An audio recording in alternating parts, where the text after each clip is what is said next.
A new report claims that PlayStation is going to be creating an answer to Xbox Game Pass, and it should be releasing this spring.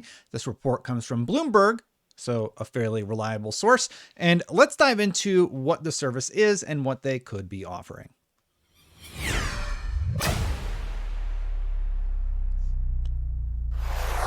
Thank you so much for watching this video. Before we get into it, please consider hitting that subscribe button, hitting that bell so you know when my videos go live, especially if you like them. I do appreciate it when you sub. So anyway, this story comes way of Bloomberg's Jason Schreier. And the headline of the story is PlayStation plans new service to take on Xbox Game Pass. Now, this is something I talk about all the time on the channel. I think competition is great for the industry, for any industry really, because it means that other companies are going to look at what company A is doing, that they're doing well, and they're going to try and create a similar service for their audience, for their users, that is of comparable quality. And that seems to be what's happening here with PlayStation. So let's go. I am very, very happy about that. So reading a little bit more about this story, this is apparently comes away via a document, and it says, the service, codenamed Spartacus, will allow PlayStation owners to pay a monthly fee for access to a catalog of modern and classic games, said the people who asked not to be identified because they weren't authorized to speak to the press about the plans. Now, the article does go on to say that this will come to the PlayStation 4 and the PlayStation 5. So that would give it an install base of around 130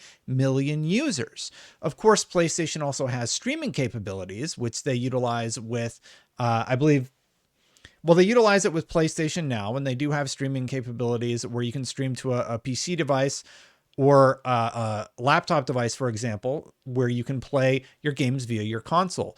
And it does seem like they are going to continue expanding upon that service.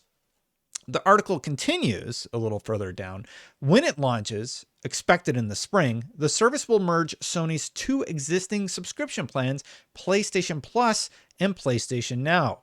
Documents reviewed by Bloomberg suggest that Sony plans to retain the PlayStation Plus branding, but phase out PlayStation Now. So here's the reason why they would phase out PlayStation Now. I think largely PlayStation Now has a negative connotation associated with it. So many people have tried PlayStation Now, myself included, and had a negative experience. The fact that the entire PlayStation 3 library, give or like maybe God of War 3, is downloadable, but the entire PlayStation 3 library is streamable only. I think the service would be fine if they were able to allow those PlayStation 3 games to be played, but of course there are technical limitations that don't allow them to do that. So the fact that they would be phasing out PlayStation Now and creating a new brand called Spartacus that would be similar to Game Pass, I think that's a great thing. I think it's actually a really smart move by Sony, and I'm incredibly excited as a consumer to know now that I'm going to have the Xbox service, which I already like. I've talked about plenty of times on this channel, and now I'm going to have a PlayStation service, Spartacus. And I have to imagine people who have been cynical about these type of services are going to change their tune once Sony enters the market, which is going to happen very soon. Let's see if I highlighted anything else from Schreier's piece, because So documentation reviewed by Bloomberg outlines a service with 3 tiers. The first would include existing PlayStation Plus benefits. The second would offer a large catalog of PlayStation 4 and eventually PlayStation 5 games. Eventually, that's important. The third tier would add extended demos, game streaming, and a library of classic PS1, PS2, PS3, and PSP games. So that's exciting, but let's talk about those different tiers for a second. So tier 1, it includes existing PlayStation Plus benefits. So you know that when you have PlayStation Plus, you already have access to, I believe it's called the PlayStation Collection of just phenomenal games. Last of Us is on there. I don't remember all the games off the top of my head, but there's a lot of really, really great games on that service. Going up a level, you're going to have a catalog of PlayStation 4 and eventually PlayStation 5 games. Now, I have to doubt that that means day one releases happening day and date the way that Game Pass does. I just don't think Sony wants to use that strategy, and that's fine. The fact that they're doing anything with rebranding PlayStation Now and improving the service is a positive in my book. But I have to wonder, will it catch on the way that Xbox Game Pass has? The big appeal of Game Pass is, well, I can get the subscription and get every single game day and date the second that it comes out. And if PlayStation isn't offering something comparable, then it is interesting to consider what else they would have to bolster that service with. And if we look, the third tier would add extended demos, game streaming, and a library of classic PS1, PS2, PS3, and PSP games. Now, I think this is right where the money is. My concern is, I love the idea of game demos. I love the idea of classic games that are available to play, downloadable on this service. Game streaming, I think is early. I do think it will be as good as xCloud is currently, because I know Microsoft and Sony have been discussing how they're going to collaborate. And I have to imagine it will use a similar service. So it's going to be quite good. And of course, I have talked about how a lot of people sleep on or don't consider the mobile market. Sony has some amazing cell phones that are specifically designed for gamers. There's the whole mobile line of games. And if Sony is able to get some of their classics on a mobile device like that, I think they're going to be onto something quite great. Now, for me, being able to access those old games, PS1, PS2, PS3, and PSP games, that is very, very enticing to me, especially if they're downloadable. Now, if they're only streamable, that's just, I've utilized their service before.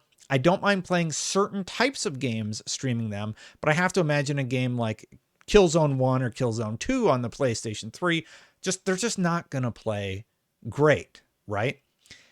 I want the option to download all of the games that are in the collection. And I think Sony is the only company that actually locks anything to streaming only. Even Xbox, you always have the option, and streaming is secondary as opposed to primary. So it's great. It will bolster the longevity of the plan, etc. On that note about streaming, though, Sony is also putting resources into expanding its efforts in cloud gaming. The people familiar with the plan said Microsoft's xCloud game streaming service became widely available earlier this year. Now, so what if you're a Sony fan and you're just watching this video and you're sort of wondering, well, what does Xbox do? Xbox offers a few things. So basically, if you have an Xbox Series X or S or even the older generation consoles, you're able to look at a game on your Game Pass library and you can stream it. And if you like it, then you can decide to download it. So you instantly are able to play your games. No download, no waiting. It's like the good old days when you would pop in that disc and you were playing the second you got home. I hope Sony offers something like that. Again, I don't want streaming to be the primary, but I think it is a good test the water, see if you like the opening, and then if a game blows you away, you can download it and play it in a more smooth experience if that is an option for you. Now, if game streaming is for mobile, that makes sense. I do think that makes sense. That is what Microsoft has done. We're seeing more and more people hop in on that. I talked about the handheld version of the Xbox thing that Razer and Qualcomm are making together right now. So I'm really, really excited to see what happens. But I would love to hear what you think about this story. I think it's great. I think it is awesome that Sony is going to get into the market of allowing people to play as many games as they possibly can on their platform, and similar to what Game Pass has done. It's just such a great service for consumers, and I am so happy to see that Sony is finally coming to play and compete in this market. They're already dominating the console market, and they have a lot of fantastic games. I just love having more options on any platform I play on. But I want to know what you think, so let me know in the comments below, and thank you so much for watching. If you like my videos, please consider hitting that subscribe button. It's right there. You can see it on every video. It's just giant subscribe, or you hit that bell if you're on mobile. And if you want to be a super duper person, you can become a member. Memberships are turned on. Thank you so much to the members. You know what? Floyd, Phineas, Paul, X-Wolf, I recognize all of these names, and I do appreciate every single one of you, even those I didn't mention. There's many, many more that I could have mentioned, but just thank you to everybody who is a member. I really appreciate it. I'm going to get out of here, and I'll see you with a Paul versus Destin tomorrow, and then Monday I have collection stories. So I'll get out, and I'll see you soon. Bye for now, everybody.